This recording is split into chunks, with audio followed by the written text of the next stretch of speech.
Это вечерние новости. В студии Анастасия Кобызева. Здравствуйте. Вот главные темы. 50 новых случаев коронавируса в Якутии. Власти призывают жителей республики соблюдать масочный режим. Инвестиции и новые рабочие места. Наблюдательный совет рассмотрел перспективы развития торов Якутия и Южная Якутия. Выпускники республики сдали первые ЕГЭ. Все требования и рекомендации Роспотребнадзора соблюдены.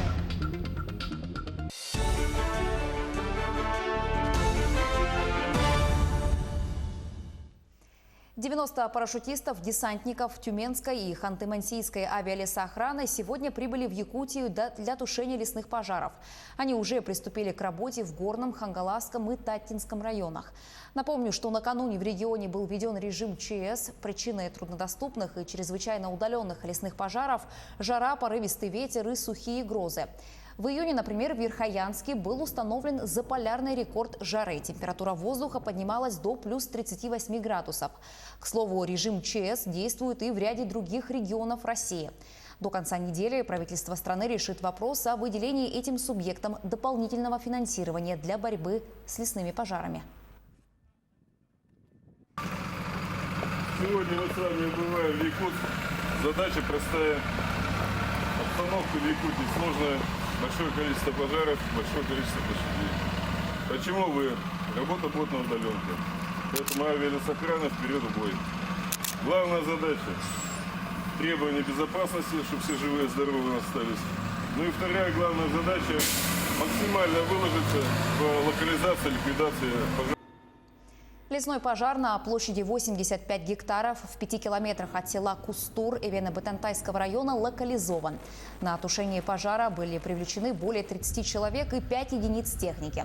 Противопожарное прикрытие населенного пункта обеспечивает добровольная пожарная команда. На территории Эвено-Бытантайского района действует 13 лесных пожаров на общей площади 33 тысячи гектаров. Угрозы населенным пунктам и объектам экономики нет. Также удалось взять под контроль лесной пожар возле Батагайской нефтебазы в Верхоянском районе. Причина возгорания – также неблагоприятные климатические условия. В настоящее время огонь действует на расстоянии 600 метров от нефтебазы.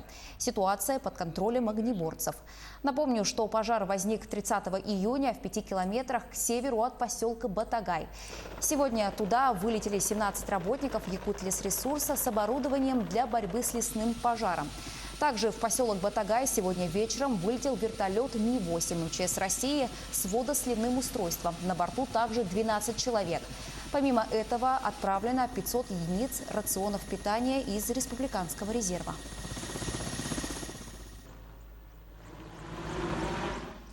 50 новых случаев коронавируса выявили в Якутии за минувшие сутки. Больше всего заболевших по-прежнему в столице региона – 41 человек. 3 в Мирнинском районе, по 2 заболевших в Мюрренгринском и Амгинском районах. 31 пациент находится в тяжелом состоянии. 8 больных подключены к аппарату ИВЛ. Всего на 3 июля в Якутии зарегистрировано 4365 случаев COVID-19. 6 июля заработают библиотеки республики. Эти учреждения попали во второй этап снятия ограничительных мер, которые были введены из-за коронавируса. Уже известно, что ограничений по времени работы не будет. Какие услуги можно будет получить в библиотеках после их открытия и как они пережили пандемию, расскажет Дмитрий Тымыров. Разметка социального дистанцирования, средства индивидуальной защиты и инструктажи для читателей. В Национальной библиотеке республики в эти дни полным ходом идет работа по подготовке к открытию учреждения. С 6 июля библиотека наша открывается, но она пока будет работать в ограниченном режиме.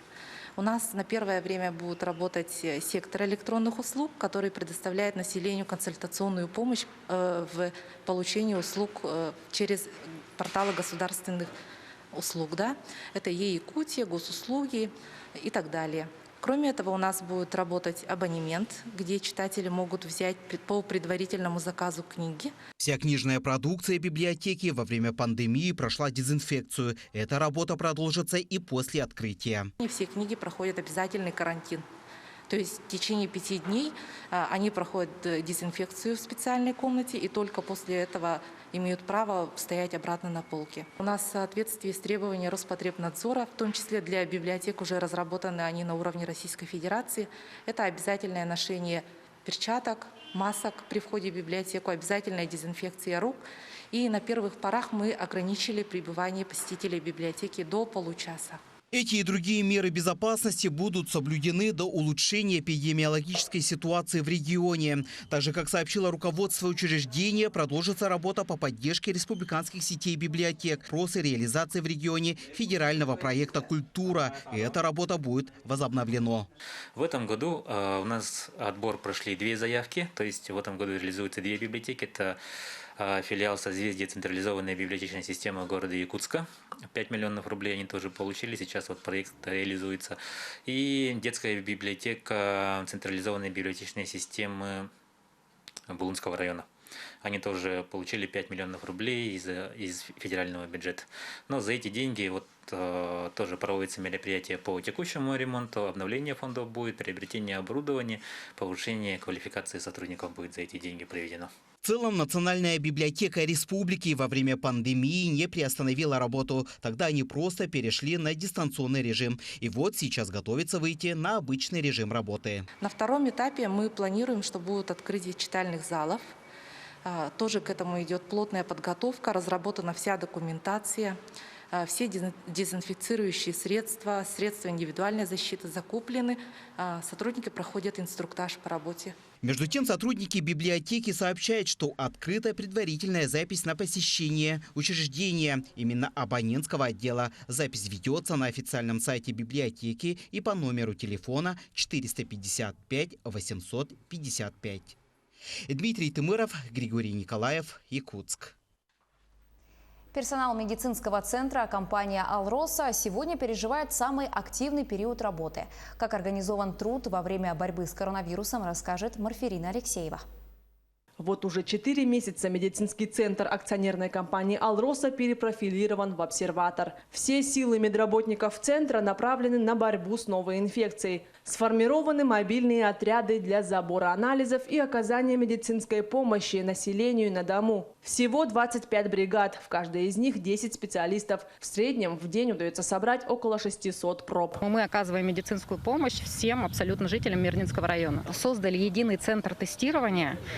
Как раз-таки в центр тестирования сливается вся информация о контактных лицах, о заболевших симптомами ОРВИ. Вот эта вся информация стекается в центр тестирования. Они формируют план для мобильных бригад, которые выезжают, забирают пробы. Затем эти пробы распределяются по 4 лабораториям. И также сейчас начинаем работать с Московской вирусологической лабораторией «Хеликс». В борьбе с пандемией были привлечены студенты медицинских учреждений города Якутска и Иркутска. 68 студентов, выпускников и врачей-ординаторов были распределены для работы в городе Мирном, Удачном и Айхале. Некоторые даже решили не ограничиваться практикой и остаться для дальнейшего трудоустройства. Есть студенты, которые решили связать свою судьбу с севером. Вот студентка из Айхала решила свою трудовую деятельность начать именно в Айхальской городской больнице, чему мы очень рады. Отталкиваясь от квалификации, врачи-ординаторы работали в мобильных бригадах, помогали во время медосмотров, встречали прилетающих, проводили анкетирование, вручали предписания на самоизоляцию. Пассажиропоток был очень большой. Нам были выделены студенты. Очень большую, огромную, скажем, помощь нам оказали. Часы, проведенные в борьбе с пандемией, студентам засчитают за практику. Большим плюсом начинающие врачи отметили тот факт, что в отличие от однокурсников, оставшихся проходить практику в родном городе, им выплатят зарплату. Условия у нас, можно сказать, шикарные. Заселили в общежитие. Все хорошо, нас кормят бесплатно, 3-разовое питание. Сначала собирались на 1 месяц, потом у нас уже 3-й месяц заканчивается. Опыта набрался много. У нас прошли курсы по COVID-19, у нас у всех есть сертификаты. Есть, конечно, страх заразиться, но это наша профессия. Мы этот путь сами выбрали. На сегодня статистика с заболеваемостью COVID-19 в районе держится на одном уровне. Это в среднем 3-4 человека за сутки. Низкий процент заболеваемости среди населения – заслуга заблаговременной профилактики. Мы начали эту работу заблаговременно, то есть март, апрель, когда еще не было больных, но работа велась очень активно. И сейчас мы как бы пожинаем плоды, то есть процесс управляемый. У нас нет завалов в больницах, у нас все получают медицинскую помощь. Мы, конечно же, учтем все положительные моменты, какие-то в любом случае были, наверное, ошибки. Мы это все учтем, потому что в любом случае будет вторая волна, и я думаю, что мы к ней будем абсолютно готовы, как и в первом случае. Большой вклад на противостояние инфекции компания внесла не только в обеспечение Мирнинского района. Также «Алроса» поддерживает медучреждения Ленского района и города Якутска. На сегодняшний день общий расход компании на борьбу с COVID-19 составил 500 миллиарда рублей. Марферина Алексеева, Артем Алексеев, Мирный. Центр избирком России утвердил итоги голосования по внесению изменений в основной закон страны. Итак, поправки в Конституцию России поддержали почти 78% россиян. Против изменений высказались 21% проголосовавших. Итоговая явка на голосование составила почти 68%. Наблюдательный совет под председательством главы Якутии Айсена Николаева рассмотрел перспективы развития территории опережающего развития Якутия и Южная Якутия. Глава региона отметил, что в настоящее время на территории Торов ведут свою деятельность 38 резидентов, которыми инвестировано 48 миллиардов рублей. Реализация проектов рассчитана на создание более 9 тысяч новых рабочих мест, из которых на сегодняшний день создано 7 тысяч. На территории Тор, Южная Якутия, построены крупные горно-обогатительные комбинаты, шахты, создана большая инфраструктура. Проекты резидентов Тор, Якутия в первую очередь направлены на развитие местного производства, строительных материалов. Также функционирует круглогодичный тепличный комплекс. Построен и уже начинает работать ювелирно-гранильный кластер. Около 2000 выпускников Якутии сегодня сдали ЕГЭ по литературе, информатике и географии. Как сообщает Минобрнауки республики, во всех пунктах проведения экзаменов соблюдены все требования и рекомендации Роспотребнадзора. Нанесена разметка, отработана организация входа в пункты проведения экзаменов с применением бесконтактного термометра и проверки документов с соблюдением социальной дистанции. В аудиториях и помещениях пункта установлены приборы для обеззараживания воздуха, дозаторы с антисептическими средствами. Все пункты отработали нормально, ни одного случая отстранения людей от сдачи экзаменов, от работы в приемных комиссиях из-за высокой температуры не зафиксировано. Надеемся, что и в дальнейшем сдача экзаменов пройдет на высоком уровне, но при этом, конечно же, прошу родителей, самих выпускников строго соблюдать меры самоизоляции для выпускников, для того, чтобы до конца экзаменов быть здоровыми. Это очень важно для будущего поступления в высшее учебное заведения. Также хочу отметить, что в этом году достаточно серьезная у нас изменились условия вообще поступления в вузы, и, соответственно, не надо в этом году медицинские справки по форме 086У выпускникам предъявлять в учебные заведения. К сожалению, опять же в WhatsApp мессенджерах и так далее, там идет всякие фейки, что надо обязательно справки срочно получать. Дети приходят в поликлинике, но, естественно, еще раз говорю, что в этом году эти справки не нужны. Не надо лишний раз ходить по общественным местам. Испытания сегодня прошли у преподавателей Якутского технологического техникума сервиса. Они сдали экзамены по стандарту WorldSkills Russia. В учебном заведении завершились курсы повышения квалификации педагогов средних профессиональных образовательных учреждений региона. Повышать свою компетенцию и профессиональные качества приехали мастера производственного обучения и педагоги из Сунтарского и Намского районов. Как отметили в техникуме, демонстрационный экзамен проходит в столице региона не впервые. Якутия в движение WorldSkills включилась давно и не раз доказывала всей стране и миру то, что студенты и преподаватели из Якутии могут показывать хорошие результаты. Демонстрационный экзамен они сдают в соответствии с кодом 1.2. Там 2 модуля выполняют. Это модуль миниатюры и второй модуль моделирования из различных материалов. Курсы повышения квалификации у мастеров и у преподавателей конкретно по стандартам WorldSkills, то есть мировые стандарты, чтобы они умели и могли обучать студентов. этим мировым стандартам.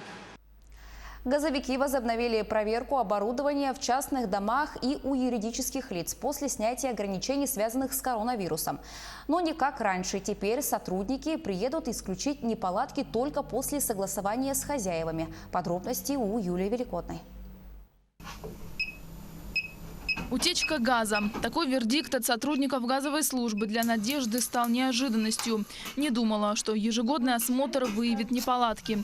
Но волноваться не стоит. Утечку заметили вовремя и тут же устранили. Нет, мы не ожидали. Мы думали, что у нас все в порядке, но очень хорошо, что это обнаружилось. Нам звонили, согласовали, что придут проверять сегодня.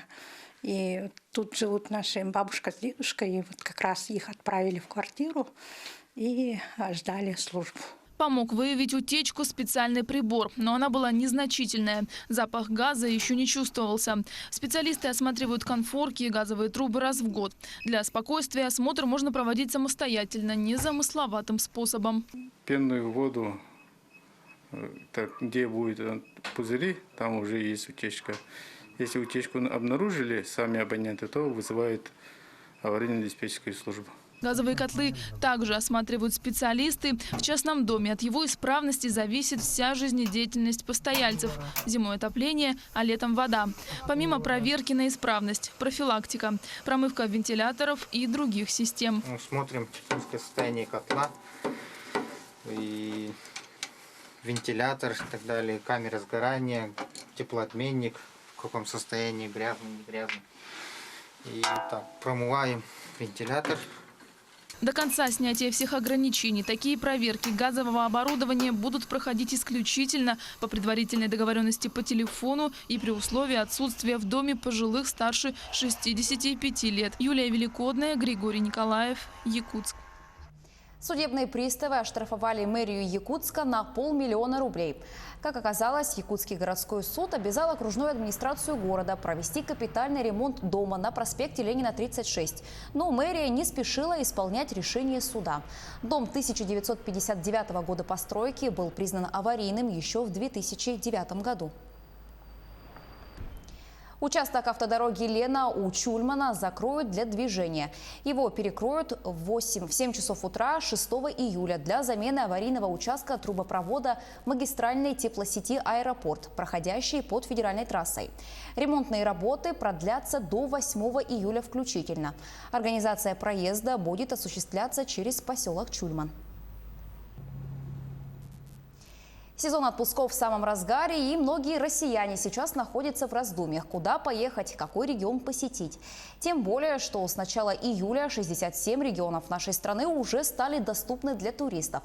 О том, как и где москвичи собираются провести постпандемическое лето 2020 в материале Айсены Бурнашовой. По данным Ростуризма, в топе наиболее привлекательных регионов для внутреннего туризма первую строчку занимает Краснодарский край. Лазурный берег, бескрайние пляжи и ласковое море. Многие москвичи уже планируют провести свой отпуск именно там. Как относитесь к внутреннему туризму? Очень положительно, советую многим. Просто я думаю, что в этом году очень много количества народа будет отдыхать у нас на Черном море. А еще Крым, Калининград, Карелия, Алтай, Хакасия. Всего 67 субъектов страны уже готовы принимать гостей из других регионов. Естественно, с соблюдением всех необходимых правил безопасности. При этом, как отмечают сами жители столицы, эпидемиологическая обстановка в стране улучшается. И это подстегивает их быстрее паковать чемоданы. У нас страна большая. Я считаю, что можно и у нас в стране много что посмотреть. Я честно говоря, дальше Урала нигде не был. Хочется в том числе и в Якутии, возможно, побывать, на Дальнем Востоке. Сейчас отличная возможность для этого, я считаю. Природа Якутии, многовековая культура и традиции республики всегда привлекали туристов из самых разных уголков мира. Этот год не исключение. Туристы готовы ехать в регионы и с нетерпением ждут открытия якутского тур-направления. Наверное, съездить надо когда-нибудь, но пока не был. А внутренний туризм – это очень хорошо. Почему бы нет? Может быть, интересно. Я вообще по всей нашей стране с удовольствием езжу. Якутия у меня ассоциируется с какими-то такими большими шикарными мехами. С собачками, с оленями. Это прям очень красиво. Я смотрю все время. Мне прям хочется там побывать. Если ситуация с коронавирусом в Якутии стабилизируется и количество больных сократится, то через 2 недели республика выйдет уже на 3-й этап снятия ограничений. Возможно, именно тогда и можно будет говорить о запуске туризма в республике. Москвичи готовы ждать. Тем более, по данным Ростуризма, турсезон 2020 года в России продлится до глубокой осени. Время еще есть. Айсена Бурнашова, Виктор Олесов, Москва. Уже завтра состоятся конные скачки на призы главы Якутии Айсены Николаева. Соревнования пройдут на стадионе Арктического государственного агротехнологического университета при пустых трибунах. Телеканал НВК «Саха» проведет прямую трансляцию скачек. Начало в 9 часов утра. Также на телеканале «Якутия-24» вы сможете посмотреть прямую трансляцию скачек на призы главы Якутии. В этом году призовой фонд соревнований был увеличен и составил 5 миллионов рублей. Наши корреспонденты продолжают следить за развитием событий. Оставайтесь с нами.